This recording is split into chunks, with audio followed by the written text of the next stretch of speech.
நீங்க சோள விவசாயம் பண்றீங்களா? இந்த மாதிரி களை இருக்குன்னு சொல்லிட்டு கஷ்டப்பட்டுட்டு இருக்கீங்களா? நீங்க பாத்துக்கிட்டு இருக்க இந்த வயல் வந்து பாத்தீங்கன்னா 10 நாள் ஆகக்கூடிய ஒரு சோளம் விதைச்ச வயலுங்க. இதுல நிறைய களைகள் பார்த்தாலே தெரியும், எல்லா இடத்துலயுமே களைகள் வந்து முளைச்சிருக்குது.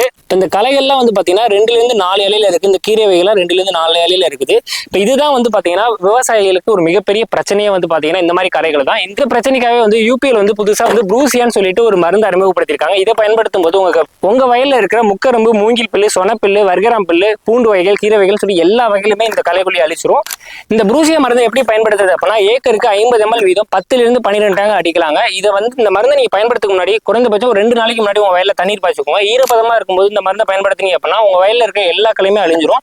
இப்ப நிக்கிற ஃபீல்டு வந்து பாத்தீங்கன்னா இந்த ப்ரூசியா மருந்து பயன்படுத்தின ஒரு வயல் தான். இங்க வந்து சோளம் வந்து பாத்தீங்கன்னா ஈவனா எல்லா இடத்துலயுமே வளர்ந்துருக்குது. இந்த மருந்தை பயன்படுத்தும் போது சோளத்துக்கு எதுவுமே டேமேஜ் ஆகாதுன்னு சொல்றாங்க. இந்த மருந்து உங்களுக்கு தேவைப்படுது அப்படின்னா உங்க நியர்பைல இருக்கிற, உங்க அருகில இருக்கிற உரக்கடையிலும் மருந்து கடையிலும் தொடர்பு கொள்ளுங்க. ரொம்ப நன்றிங்க.